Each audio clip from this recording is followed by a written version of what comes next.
अक्सर हर पत्नी ये चाहती है कि उसका पति उससे बहुत प्यार करे, उसके आगे पीछे गाना गाता गाता घूमे, उसे रोमांटिक शायरी सुनाए। लेकिन पति है जो कुछ ऐसा करता ही नहीं। अब पति बेचारा करे तो कैसे करे, उसका स्वभाव ही नहीं है, उसकी आदत ही नहीं है, तो कैसे करेगा। इसके लिए तो पत्नी को ये काम करना पड़े कि जो पति उसको इस जन्म में मिला है उसको ठोक पीट कर ऐसा तैयार कर लेना चाहिए जैसा उसको चाहिए वैसा, ताकि अगले जन्म में उसके पति के बारे में कोई शिकायत नहीं रहे। सही बात है ना। यदि पत्नी को अपने पति का स्वभाव या आदत उसको पसंद नहीं है तो बदल दीजिए, आप बदल सकते हैं। पति को नहीं, उसकी आदत को, उसके स्वभाव को बदल सकते हैं आप। मैं ये नहीं कह रहा हूं कि आप अपने पति को कंट्रोल करिए या उसमें वश में करिए। मैं ये भी नहीं कह रहा हूं कि आप अपने पति को गुलाम बना के रखिए। यदि कोई पत्नी अपने पति को गुलाम बनाकर एक गुलाम की पत्नी बनकर रहती है तो उसमें क्या मजा। मजा तो तब आए जब एक पत्नी अपने पति को बादशाह बनाती है और उस बादशाह की रानी बनकर रहती है, तब मजा आएगा। अपने पति को दिल का बादशाह बनाइए और आप उस दिल में रहकर उस बादशाह की रानी बन के जिए, तभी तो मजा आएगा। यदि तुम चाहती हो कि तुम्हारा पति वैसा रहे, वैसा बने जैसा तुम चाहती हो, तो सबसे पहले अपने आप को बदलना पड़ेगा। तुमको तुम्हारी वो आदतें, तुम्हारी वो स्वभाव बदलना पड़ेगा जो तुम्हारे पति को पसंद नहीं है। उसको पहले तुमको चेंज करना पड़ेगा, तभी तुम्हारा पति तुमसे बदला जाएगा, नहीं तो नहीं बदला जाएगा। फिर अपने आप को पहले बदलिए, फिर अपने पति को, उसके स्वभाव को बदलिए। वो बदल जाएगा, जरूर बदलेगा। लेकिन इतना भी मत बदलना कि आपके पति को आपसे फिर प्यार हो जाए, फिर से मोहब्बत हो जाए। और यदि मोहब्बत हो गई ना तो फिर आपसे झगड़ेगा कौन, आपसे लड़ाई कौन करेगा। और जब आपसे कोई लड़ेगा ही नहीं, झगड़ेगा ही नहीं, तो आप लूटोगी कैसे, आप नाराज किससे होगी। जब आप नाराज ही नहीं होगी तो आपको मनाएगा कौन। और जब आपको कोई मनाएगा ही नहीं तो आपकी लाइफ में, आपके जीवन में ट्विस्ट कैसे आएगा। और जब जीवन में ट्विस्ट ही नहीं आएगा तो जीने का मजा ही क्या रहेगा। इसलिए मैं तो कहता हूं कि हर पति को अपनी पत्नी से छोटे छोटे झगड़े तो करते रहना चाहिए, ताकि जीवन जीने का मजा ही कुछ और हो। इसलिए अपने पति को इतना मत बदलना कि उसको मोहब्बत हो जाए, फिर से मोहब्बत हो जाए और आपसे झगड़ा ना करे। पत्नी चाहे तो अपने पति को किसी भी तरह से बदल सकती है, कितना भी बड़ा होम मिनिस्टर क्यों ना हो, लेकिन उसको भी तो अपने होम मिनिस्टर का नियमों का पालन करना ही पड़ता है ना। बड़े बड़े आविष्कार हुए हैं, बड़ी बड़ी टेक्नोलॉजी आई है दुनिया में, लेकिन आज तक ऐसा कुकर बना है क्या जिसमें पति की दाल गली हो अपनी पत्नी के सामने। नहीं बना।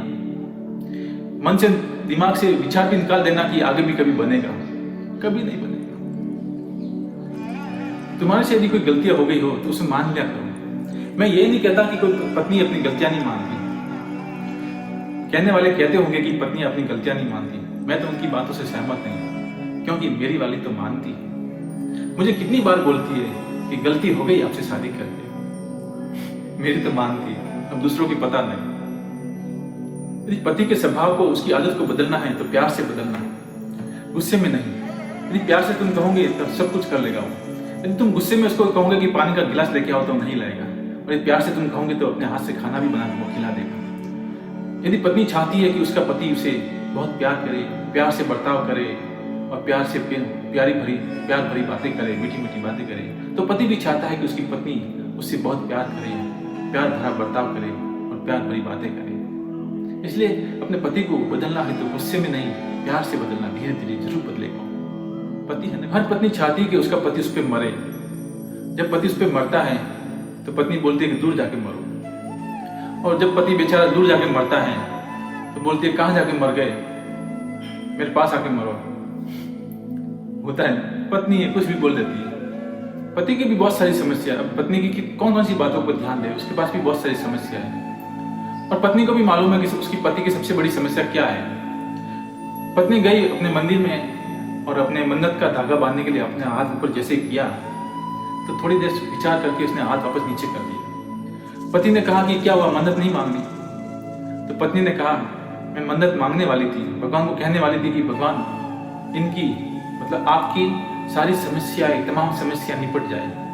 फिर थोड़ी देर विचार किया कि कहीं मैं ही नहीं निपट जाऊं, इसलिए मैंने हाथ वापस नीचे कर दिया। पत्नी को भी मालूम है कि उसकी समस्या क्या है। बहुत सारी महिलाएं होती हैं जो अपने पतियों की हमेशा गलतियां निकालती रहती है। मेरा पति तो ऐसा है, मेरा पति तो वैसा है, मेरे पति का स्वभाव ऐसा है, मेरे पति की आदत ऐसी है। इस सब गलतियों की पोटली बना के अपने पास रखती है, और जब कभी मौका मिले तो किसी न किसी के सामने खोल ही देती है। अपने पति की कभी गलतियां मत निकालना। आज मैं तो आपको एक ऐसी स्टोरी बताऊंगा, सिर्फ 2 मिनट की स्टोरी है, छोटी सी स्टोरी मैं आपको बताऊंगा, जिसमें आपकी जितनी भी गलतियां हैं आपके पति की, वो स्टोरी सुनने के बाद वो एक छोटी सी लगेगी, बहुत कम लगेगी आपको। तो शुरू करते हैं वो छोटी सी कहानी, ध्यान से सुनना, मजा आएगा। एक महिला अपने पति से झगड़ा करके बगीचे में जाके बैठी हुई थी। तो वहीं पास में एक बुजुर्ग व्यक्ति बैठे हुए थे, सज्जन व्यक्ति बैठे हुए थे। उन्होंने उसको देखा तो पूछा कि बेटी क्या हुआ, क्या कोई प्रॉब्लम है, कोई समस्या है? तो महिला ने कहा कि मेरे पति से मेरा झगड़ा हो गया है, और उसकी गलती वो उसको बुजुर्ग व्यक्ति को सुनाने लगी। बुजुर्ग व्यक्ति मन मन मुस्कुराए और उसने कहा कि बेटा एक बात बता मुझे कि तुम्हारे घर का नौकर कौन है? महिला ने आश्चर्य से उस बुजुर्ग व्यक्ति के सामने देखा और कहा कि इसका क्या मतलब? बुजुर्ग व्यक्ति ने कहा, मुझे ये बताओ कि तुम्हारे घर की सारी समस्या को ध्यान में रखकर उसे पूरा कौन करता है? महिला ने कहा, मेरे पति। तो मुझे ये बताओ कि तुम्हारे खाने पीने की, ओढ़ने पहनने की व्यवस्था को पूरा ध्यान रखकर उसे पूरा कौन करता है? महिला ने कहा, मेरा पति।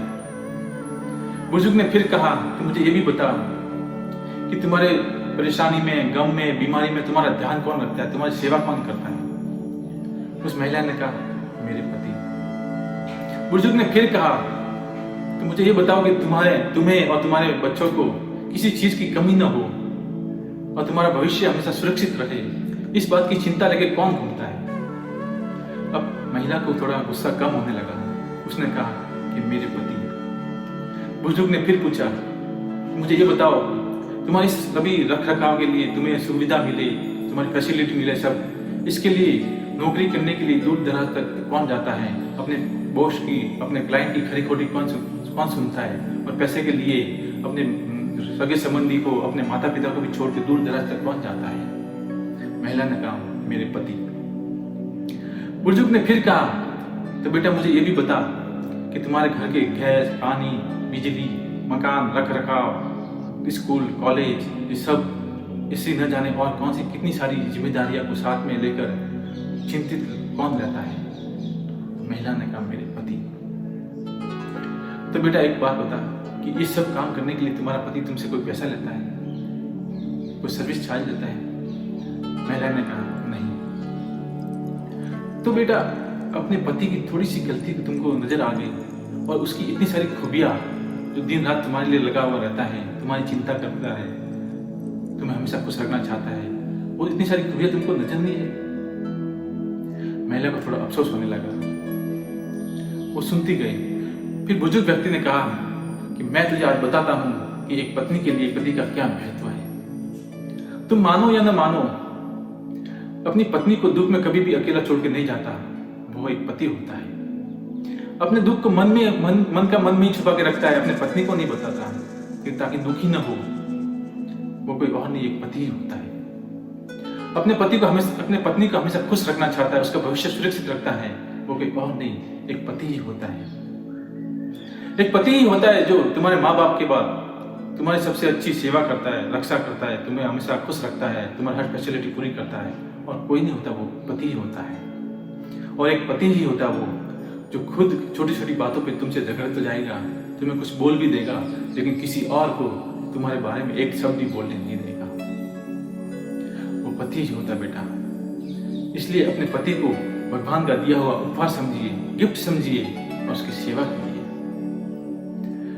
पत्नी को, उस औरत को बहुत अफसोस हुआ सुनकर, उसे बहुत दुख होने लगा।